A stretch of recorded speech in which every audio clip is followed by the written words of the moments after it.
Hello everyone, welcome back. We've got a brand new story to share with you. So let's begin. They say revenge is a dish best served cold, but I never planned on serving it at all. Sometimes the universe just hands you the perfect opportunity to watch someone realize they made a terrible mistake. My name is Tony, and this is what happened when my ex-girlfriend decided I wasn't good enough for her new life after her graduation. Sylvia and I had been friends since we were kids growing up in the same neighborhood. Our families lived 3 houses apart on the same street, and we'd known each other since elementary school. She was the smart girl who always had her homework done perfectly, and I was the kid who was better with his hands than with books. We'd walk to school together on some mornings and hang out during summer breaks. Even as kids, Sylvia talked about becoming a doctor someday. I was more interested in how things were built and how they worked, spending my free time helping my Uncle Danny with carpentry projects and learning basic construction skills. We started dating when we were 15, right after finishing our sophomore year of high school. It felt completely natural because we'd been best friends for so long, and everyone in our families always said we'd end up together anyway. Sylvia was ambitious and driven, while I was more practical and focused on learning skills that could get me a good job right after graduation. The transition from friendship to dating was easy and comfortable. We'd been spending most of our time together anyway, and now we just held hands and kissed goodnight. When it came time to think about college during our senior year, the differences in our family situations became obvious. Sylvia's parents had been saving for her education since she was born and had connections at medical schools. My family simply couldn't afford to send me to college, even with financial aid and student loans. My dad worked in a factory making car parts, my mom cleaned houses for extra income, and there were 3 kids in our family to support. Even with grants and scholarships, the cost of tuition, books, room and board, and living expenses was completely beyond what we could manage. I wasn't bitter about it. That was just our financial reality. Due to these financial challenges, I couldn't continue in college like Sylvia was planning to do. Instead, I made the practical choice to go straight into the workforce and start earning money immediately after graduating high school. I opted to take a low-entry construction job with a local company that was willing to train new workers. I started as a general laborer making $12 an hour, which wasn't much money, but I was disciplined with my finances and saved every penny I could manage.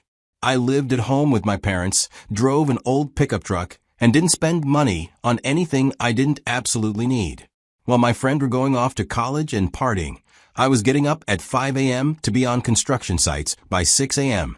I learned how to operate equipment, read blueprints, and handle the physical demands of building work. The pay was low initially, but I could see a path to earning more money as I gained experience and skills. Meanwhile, Sylvia was incredibly ambitious about her medical school plans, and her parents supported her dreams completely. Her parents understood the medical field and could provide guidance about her education path. But even with her parents' better incomes, they couldn't afford to fully support Sylvia through medical school without taking on significant debt themselves. Medical school is extremely expensive. Tuition alone can be $60,000 per year, and that doesn't include living expenses, books, medical equipment, and other costs that pile up over 4 years. Sylvia managed to get admission to a decent medical school after taking the MCAT and going through the application process. But when the financial aid package came through, it wasn't enough to cover all her expenses. She was looking at having to turn down her acceptance because the gap between what she could afford and what medical school actually cost was too large to bridge. When I realized Sylvia was going to lose her admission to medical school because of money, I made a decision that seemed obvious at the time, but would completely change both our lives. I was still head over heels in love with her and couldn't bear the thought of watching her dreams die because of something as fixable as money. I had been saving every dollar I could since starting work, with the goal of eventually starting my own construction business.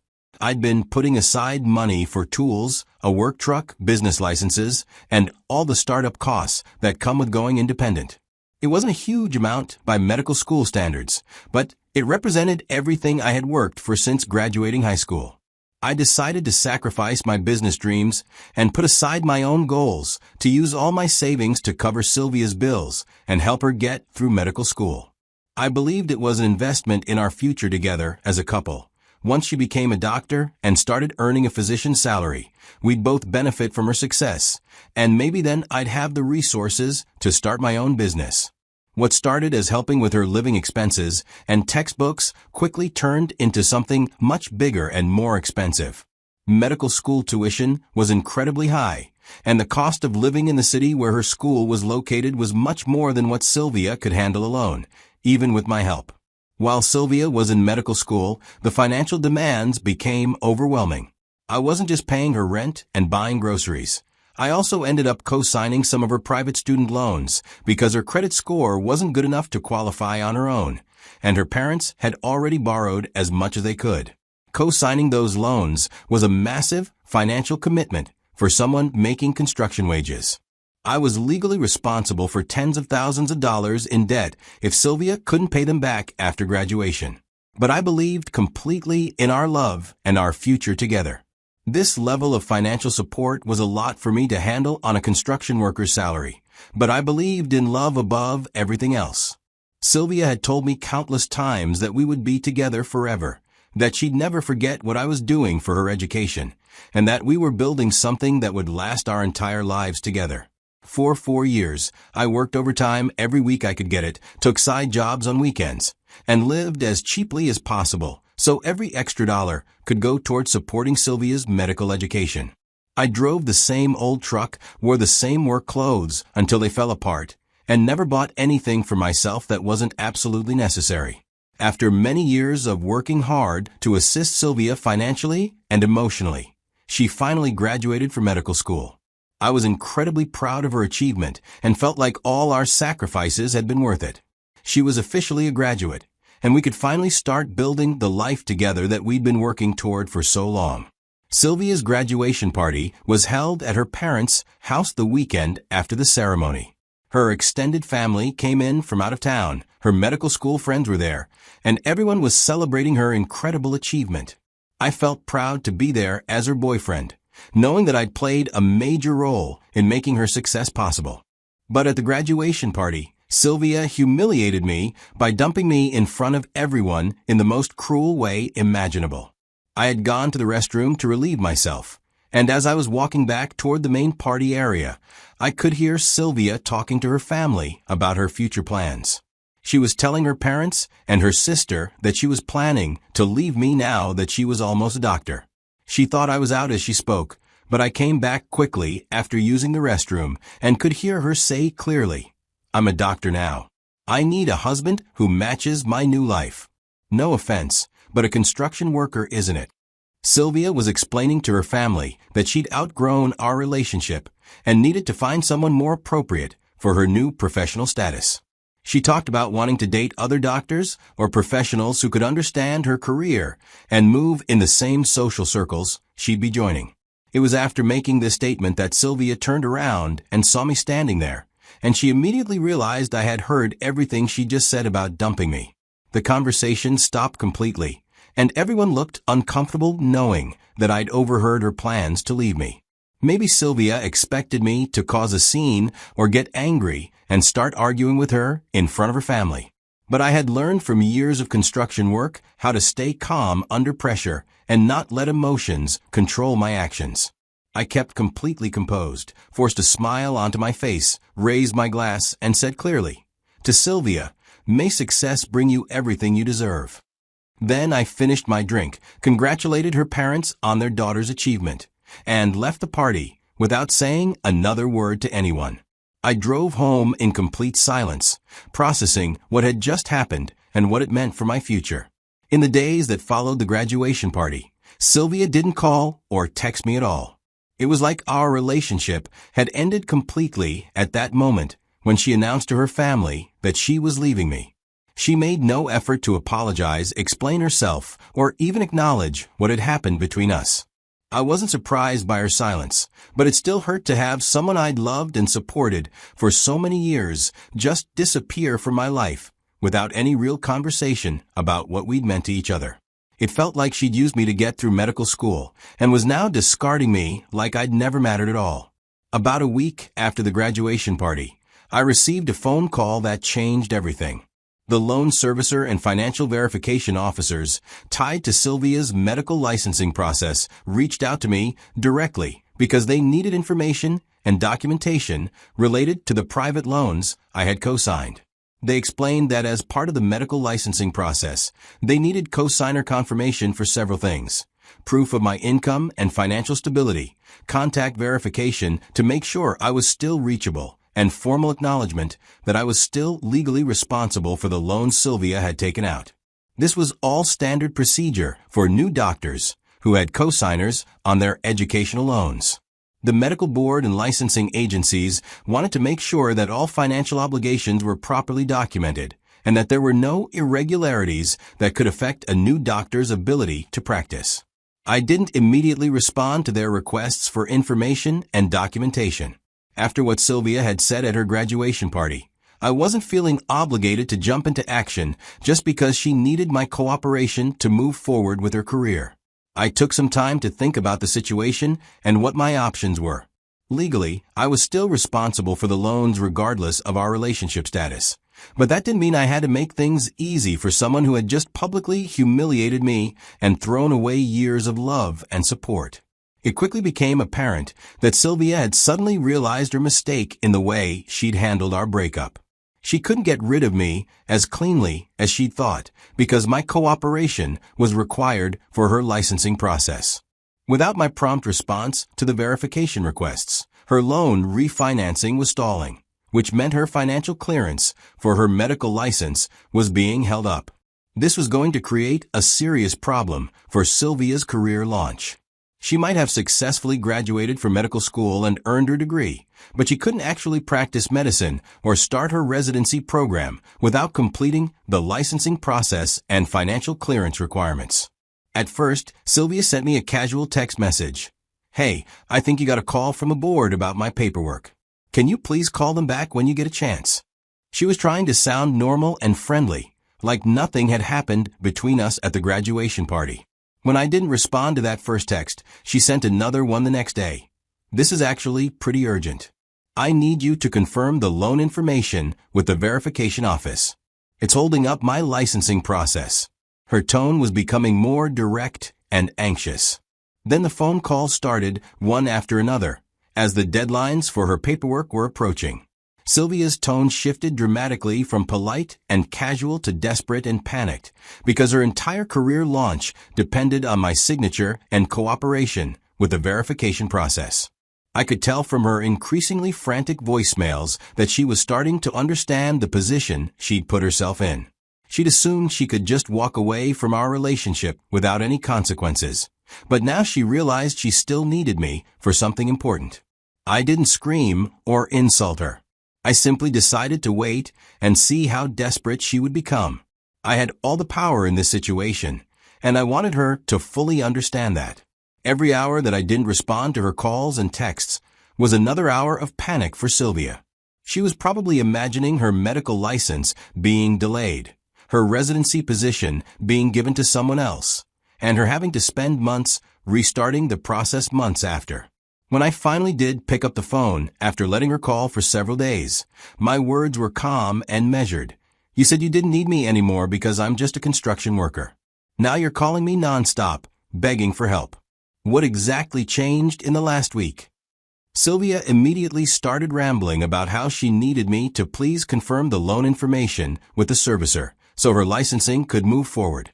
She tried to act like the conversation at her graduation party had been some kind of misunderstanding or joke that I'd taken too seriously.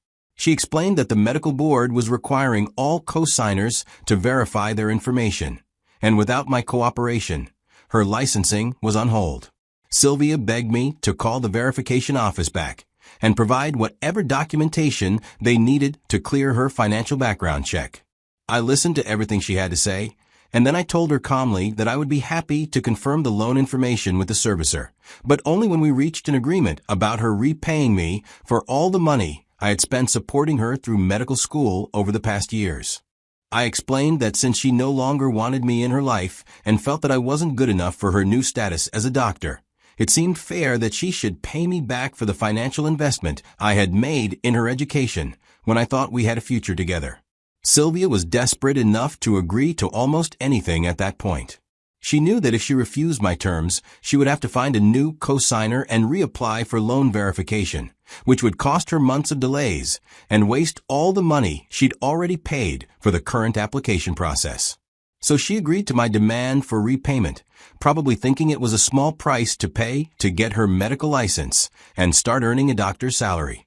Sylvia said she would pay me back everything I had contributed to her education once she got her licensing sorted out and started working. I told Sylvia that I would need our agreement in writing with proper legal documentation before I would contact the loan servicer. I got a lawyer, and we worked together to do some estimates of exactly how much money I had contributed to Sylvia's education over 4 years. The total amount was substantial. When we added everything up with a reasonable interest rate, Sylvia owed me a lot for her medical education. Sylvia agreed to pay this amount according to a specific schedule that my lawyer and I worked out. She was desperate to get her licensing process moving and probably assumed that once she started earning a doctor's salary, the debt would be manageable over time. One thing Sylvia didn't understand about our written agreement was that it didn't actually require me to follow through with confirming the loan information to the servicer. She needed my cooperation, but the repayment agreement was separate from any obligation I had to help her with her licensing process. The contract simply stated that Sylvia owed me money for her educational expenses and would repay it according to the agreed schedule. There was nothing in the document that said I had to contact the loan servicer or cooperate with her verification process in exchange for the repayment agreement. After getting Sylvia to sign the legal agreement acknowledging that she owed me money and would pay me back on a specific timeline, I ghosted her again. I stopped answering her calls and texts, and I let the deadlines for her loan verification pass without providing the cooperation she needed. It was past the deadline for her paperwork when Sylvia realized she'd been outmaneuvered. She started sending me insulting messages, calling me the devil, and using other derogatory words to express her anger about the situation I'd put her in. But I didn't care about her insults. I had what I wanted in writing. Sylvia probably managed to sort out verification months later. I didn't know or care how she resolved her licensing problems because I had moved on to the next phase of my plan. When the agreed-upon time came for Sylvia to start making payments on our debt agreement, I had my lawyer drag her to court for enforcement. She had signed a legal contract promising to pay me back, and I was going to make sure she honored that commitment. At first, Sylvia refused to pay anything, arguing in court that I hadn't completed my part of the bargain by helping with her loan verification. But the agreement had been airtight, prepared by my lawyer, and there was nothing in the contract that required me to help her with the licensing process. The payment schedule was divided into monthly installments over time, and Sylvia had to comply with the court's order to pay. If she defaulted on the agreement, the court could step in with serious consequences, either locking her up for contempt or giving me legal access to her assets and future earnings. She really had no other option than to comply with the payment plan or face losing everything she'd worked for. The court had the power to garnish her wages, freeze her bank accounts, or put liens on any property she owned if she tried to avoid paying what she owed me. Looking back on this whole situation, I learned some valuable lessons about relationships, money, and self-respect. The biggest lesson was that you should never sacrifice your own dreams and financial security for someone who sees you as temporary or disposable. I also learned that actions have consequences, and people who think they can use others without any accountability are often wrong. Sylvia thought she could take my money, my support, and my love for years, then discard me when she no longer needed me. She found out that relationships aren't just things you can walk away from without any ongoing obligations. Most importantly, I learned to focus on myself and my own goals first. I'm back to working toward starting my own construction business, but this time I have a substantial amount of money coming in from Sylvia's monthly payments. The money she's paying me back is helping fund the dreams I had to put aside to support her education. I'm not bitter about what happened because, ultimately, it taught me who Sylvia really was and saved me from wasting more years with someone who didn't value what I brought to the relationship. Some people will always think they're better than others based on job titles or income levels. But character matters more than credentials. The construction work that she thought made me unworthy of her new life as a doctor has actually given me skills, discipline, and opportunities that many college graduates don't have. I'm building something real and valuable with my hands and my mind, and I don't need anyone's approval or validation to feel good about my choices. Sometimes, the best revenge is just living well and letting people face the consequences of their own decisions. Sylvia wanted to use me and then throw me away, but she discovered that actions have lasting consequences that can't be avoided just because you have a medical degree. The phone calls from the medical board that started this whole chain of events taught both of us that you can't just erase people from your life when they become inconvenient. Some connections and obligations continue long after the relationship ends, especially when money and legal agreements are involved. I'm grateful for everything that happened, because it showed me what I'm capable of when I stop putting other people's dreams ahead of my own. Sylvia may be a doctor now, but I'm the one who's truly free to build the life I want without worrying about someone using me and then discarding me when something better comes along.